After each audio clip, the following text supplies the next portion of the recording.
Apresentamos Boa Nova, um podcast do GRESG com Guaraci Silveira, baseado no livro de Chico Xavier pelo espírito de Humberto de Campos.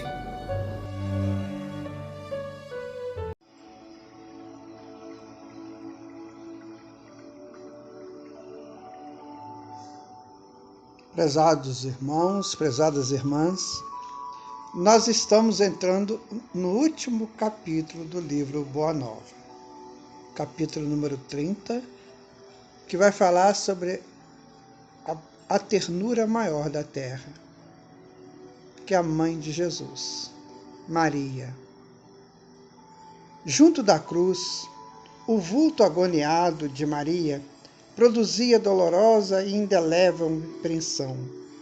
Com um pensamento ansioso e torturado, olhos fixos no madeiro das perfídias humanas, a ternura materna regredia ao passado em amarguradas recordações.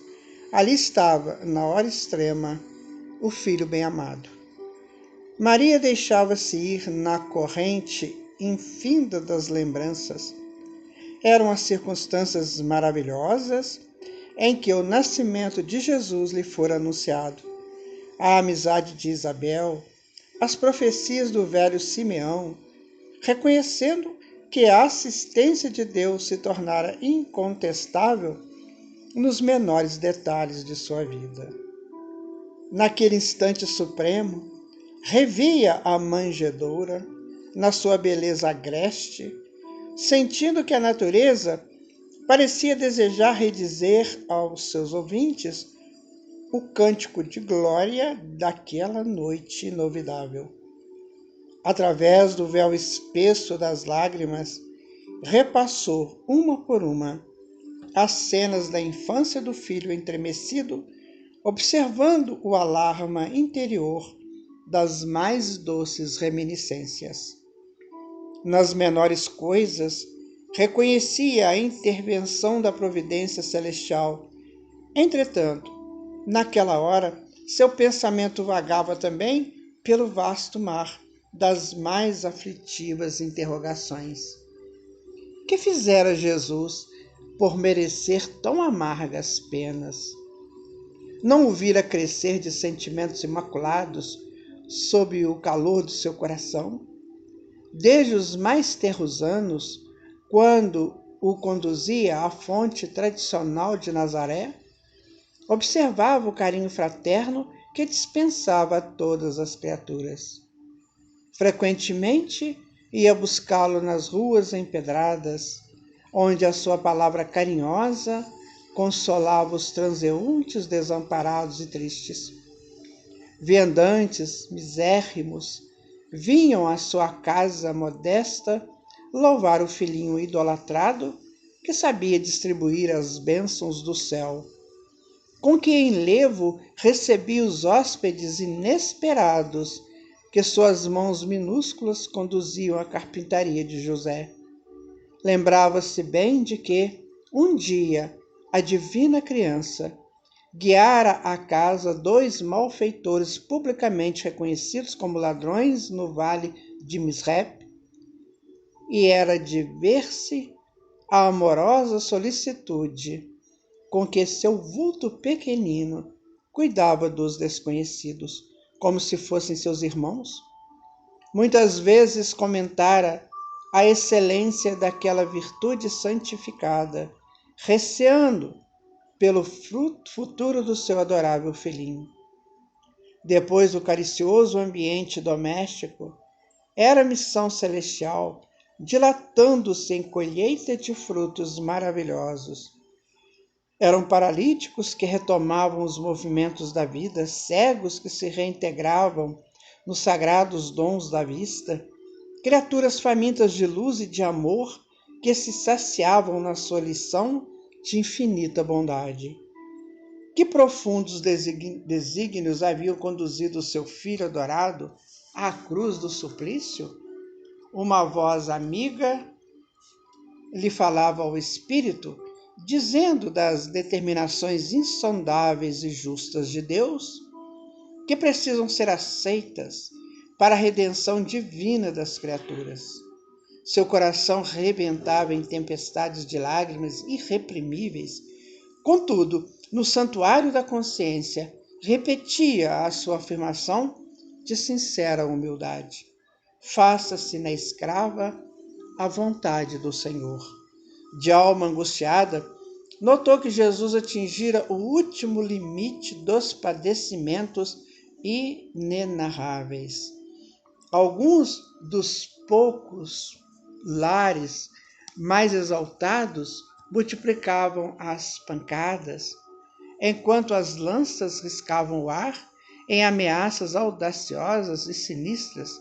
Ironias maldazes eram proferidas a esmo, dilacerando-lhe a alma sensível e afetuosa. Em meio de algumas mulheres compadecidas que lhe acompanhavam o angustioso transe, Maria reparou que alguém lhe pousara as mãos de leve sobre os ombros.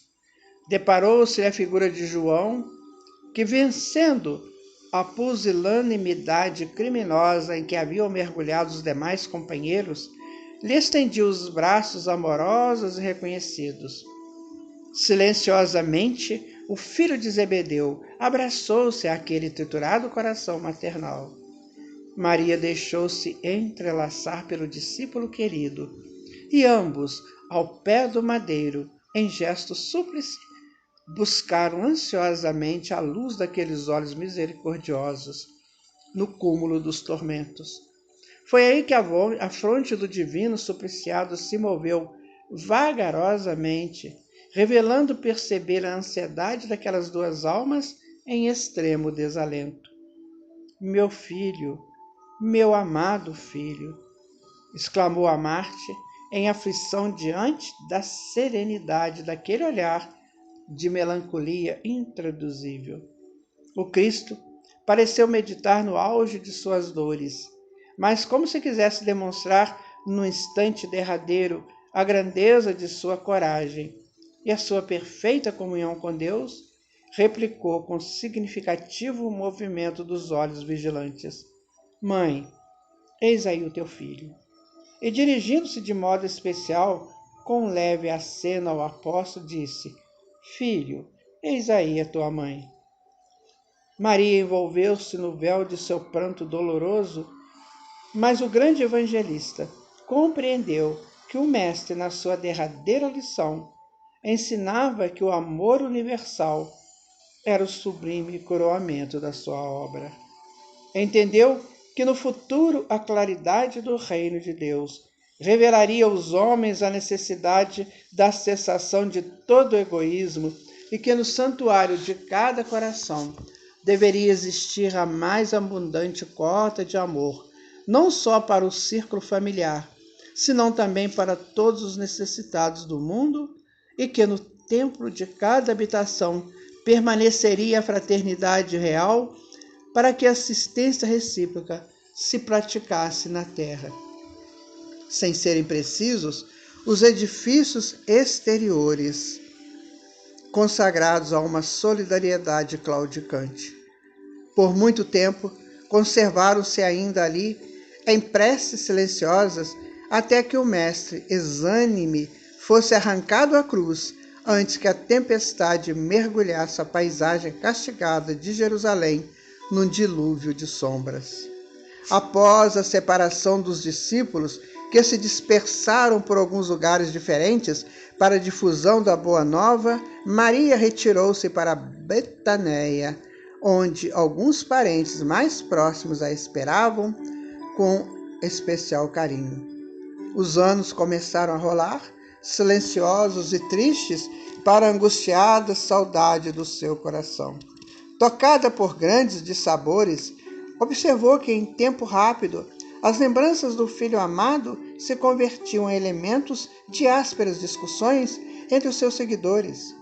Na Bataneia pretendia se manter uma certa aristocracia espiritual por efeito dos laços consanguíneos que ali se prendiam, em virtude dos zelos que a ligavam a José. Em Jerusalém, digladiavam-se os cristãos e os judeus com veemência e acrimônia. Na Galiléia, os antigos cenáculos, simples e amoráveis da natureza, estavam tristes e desertos. Para aquela mãe amorosa, cuja alma digna observava que o vinho generoso de Caná se transformara no vinagre do martírio, o tempo assinalava sempre uma saudade maior no mundo e uma esperança cada vez mais elevada no céu. Sua vida era uma devoção incessante ao rosário imenso da saudade, às lembranças mais queridas, tudo que o passado feliz edificara no seu mundo interior, revivia na teia das suas lembranças com minúcias somente conhecidas do amor e lhe alimentavam a seiva da vida. Relembrava o seu Jesus pequenino, como naquela noite de beleza prodigiosa em que o recebera nos braços maternais, iluminado pelo mais doce mistério. Figurava-se-lhe escutar ainda o balido das ovelhas que vinham, apressadas a cercar-se do berço que se formara de improviso, e aquele primeiro beijo, feito de carinho e de luz. As reminiscências envolviam a realidade longínqua de singulares belezas para o seu coração sensível e generoso. Em seguida, era o rio das recordações desaguando sem cessar na sua alma rica de sentimentalidade e ternura. Nazaré lhe voltava à imaginação com as suas paisagens de felicidade e de luz. A casa singela, a fonte amiga, a sinceridade das afeições, o lago majestoso, e no meio de todos os detalhes o Filho adorado, trabalhando e amando no erguimento da mais elevada concepção de Deus entre os homens da terra. De vez em quando, parecia vê-lo em seus sonhos repletos de esperança. Jesus lhe prometia o júbilo encantador de sua presença e participava da carícia das suas recordações. A esse tempo, o filho de Zebedeu, tendo presentes as observações que o mestre lhe fizera na cruz, surgiu na Bataneia, oferecendo àquele espírito saudoso de mãe o refúgio amoroso da sua proteção. E Maria aceitou o oferecimento com satisfação imensa. E João lhe contou a sua nova vida. Instalara-se definitivamente em Éfeso, onde as ideias cristãs ganhavam terreno entre as almas devotadas e sinceras. Nunca esquecera as recomendações do Senhor e, no íntimo, guardava aquele título de filiação como das mais altas expressões de amor universal para com aquela que recebera o Mestre nos braços veneráveis e carinhosos. Maria escutava-lhe as confidências num misto de reconhecimento e de ventura. João continuava a expor-lhe os seus planos mais insignificantes. Levá-la-ia consigo. Andariam ambos na mesma associação de interesses espirituais. Seria seu filho desvelado, enquanto receberia de sua alma generosa a ternura maternal nos trabalhos do Evangelho. Demorara-se a vir, explicava o filho de Zebedeu, porque lhe faltava uma choupana onde se pudessem abrigar. Entretanto, um dos membros da família real de Adiabene, convertido ao amor do Cristo, lhe doara uma casinha pobre ao sul de Éfeso, distando 3 léguas aproximadamente da cidade. A habitação simples e pobre demorava num promontório de onde se avistara o mar. No alto da pequena colina, distante dos homens e no altar imponente da natureza, se reuniriam ambos para cultivar a lembrança permanente de Jesus. Estabeleceriam um ponto de refúgio aos desamparados, ensinariam as verdades do Evangelho a todos os espíritos de boa vontade e, como mãe e filho, iniciariam uma nova era de amor na comunidade universal. Maria aceitou alegremente. Em breve tempo, instalaram-se no seio amigo da natureza, em frente do oceano. Éfeso ficava pouco distante, porém todas as adjacências se povoavam de novos núcleos de habitações alegres e modestas. A casa de João Ao cabo de algumas semanas, se transformou num ponto de assembleias adoráveis, onde as recordações do Messias eram cultuadas por espíritos humildes e sinceros. Maria externava suas lembranças, falava dele com maternal enternecimento, enquanto o apóstolo comentava as verdades evangélicas, apreciando os ensinos recebidos. Vezes inúmeras, a reunião somente terminava noite alta, quando as estrelas tinham maior brilho. E não foi só. Decorridos alguns meses, grandes fileiras de necessitados acorriam ao sítio singelo e generoso. A notícia de que Maria descansava agora entre eles espalhara um clarão de esperança por todos os sofredores, ao passo que João pregava na cidade as verdades de Deus, ela atendia no pobre santuário doméstico aos que a procuravam, exibindo-lhe suas úlceras e necessidades. Sua choupana era então conhecida pelo nome de Casa da Santíssima. O fato tivera origem, em certa ocasião, quando o miserável leproso, depois de aliviado em suas chagas, lhe auscultou as mãos reconhecidamente murmurado: Senhora, sois a mãe do nosso Mestre e nossa Mãe Santíssima. A tradição criou raízes em todos os espíritos. Quem não lhe devia o favor de uma palavra maternal nos momentos mais duros? E João consolidava o conceito, acentuando que o mundo lhe seria eternamente grato, pois fora pela sua grandeza espiritual que o emissário de Deus pudera penetrar a atmosfera escura e pestilenta do mundo para balsamizar os sofrimentos da criatura. Na sua humildade sincera, Maria se esquivava as homenagens afetuosas dos discípulos de Jesus, mas aquela confiança filial com que lhe reclamavam a presença era para sua alma um brando e delicioso tesouro do coração. O título de maternidade fazia vibrar em seu espírito os cânticos mais doces. Diariamente acorriam aos desamparados, suplicando a sua assistência espiritual. Eram velhos trôpegos e desenganados do mundo que ele vinha ouvir as palavras confortadoras e afetuosas. Enfermos que invocavam a sua proteção, mães infortunadas que pediam a bênção do seu carinho.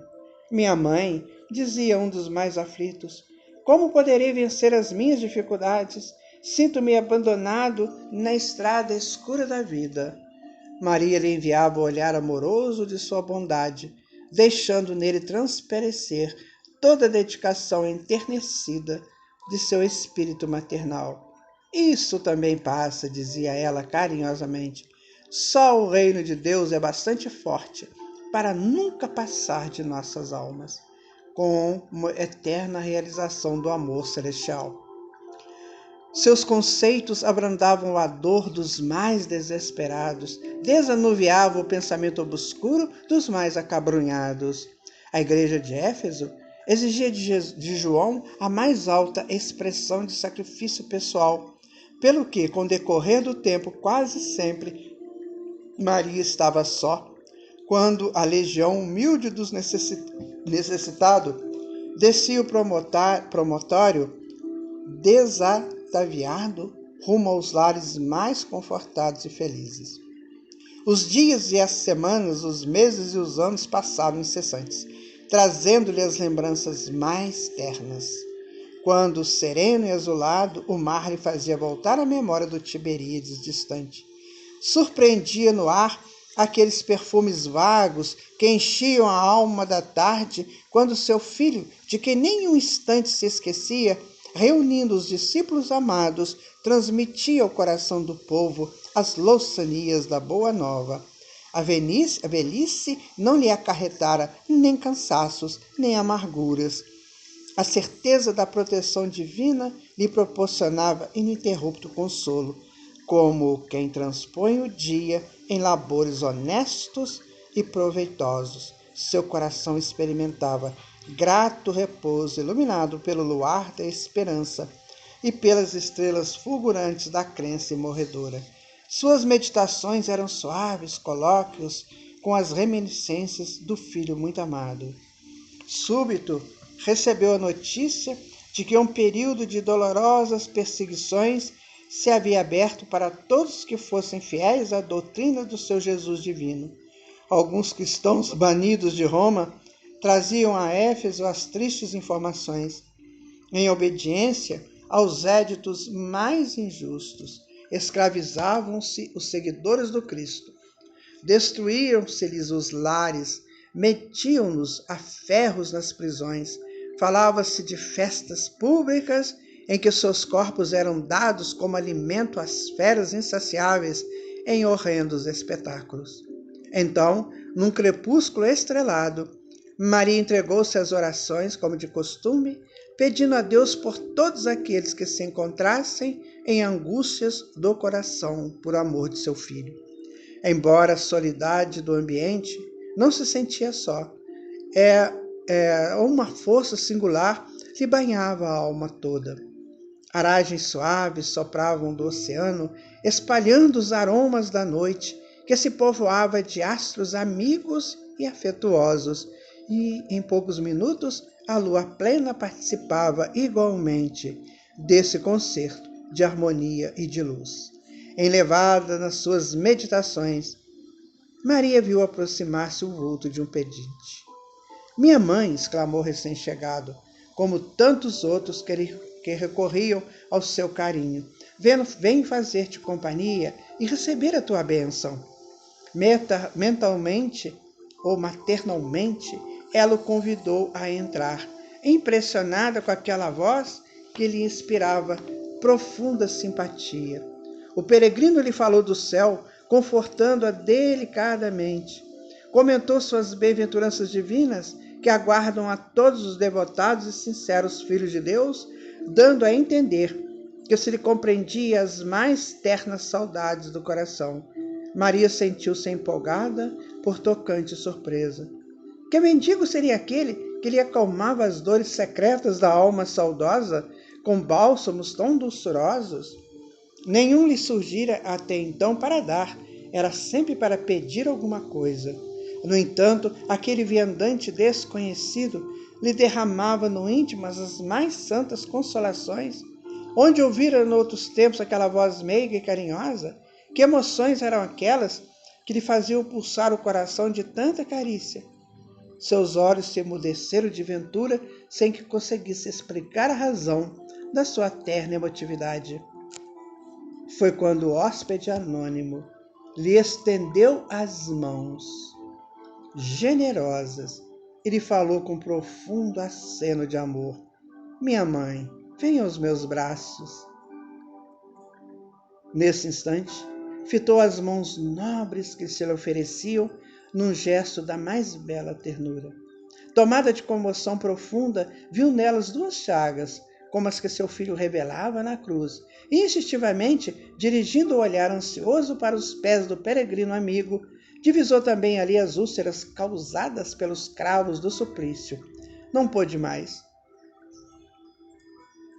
Compreendendo a visita amorosa que Deus lhe enviava ao coração, bradou com ínfima alegria: meu filho, as úlceras que te fizeram. E precipitando-se para ele, como mãe, carinhosa e desvelada, quis certificar-se, tocando a ferida que lhe fora produzida pelo último langaço perto do coração.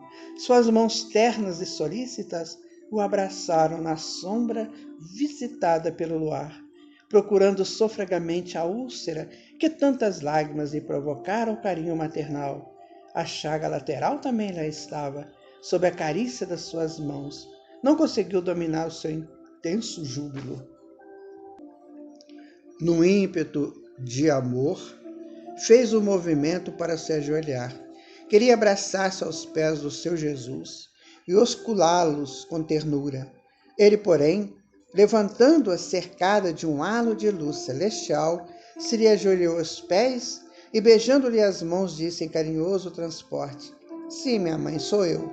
Venho buscar-te, pois meu Pai quer que sejas no meu reino a rainha dos anjos. Maria cambaleou, tomada de inexprimível ventura. Queria dizer da sua felicidade, manifestar seu agradecimento a Deus, mas o corpo como que se lhe paralisara, enquanto aos seus ouvidos chegavam os ecos suaves da saudação do anjo, qual se entoasse 1000 vozes cariciosas por entre as harmonias do céu.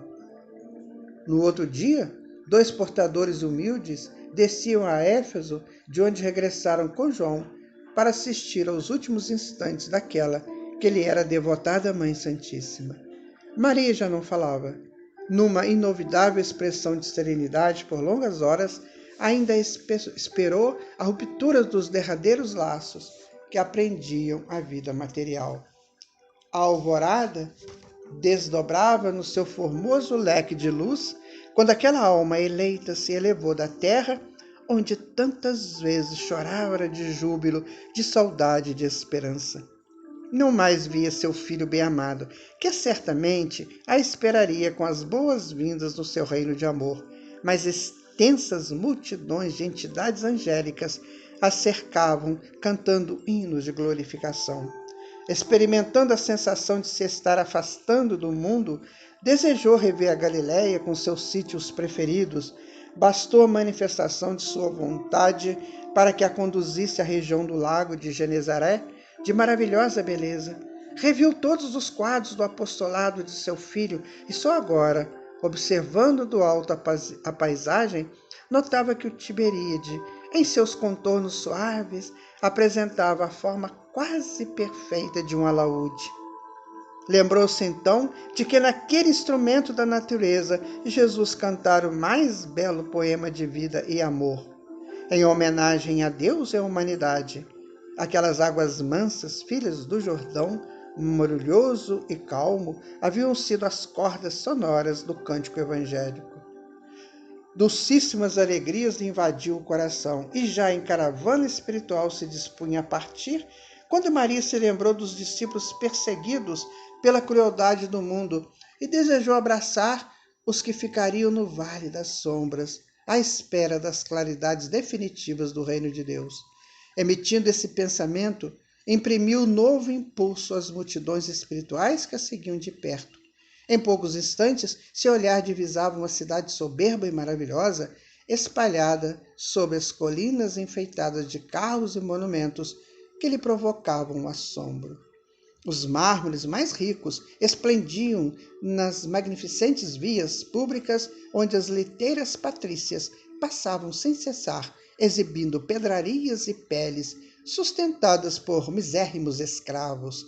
Mais alguns momentos de seu olhar descobria outra multidão, guardada a ferros em escuros calabouços.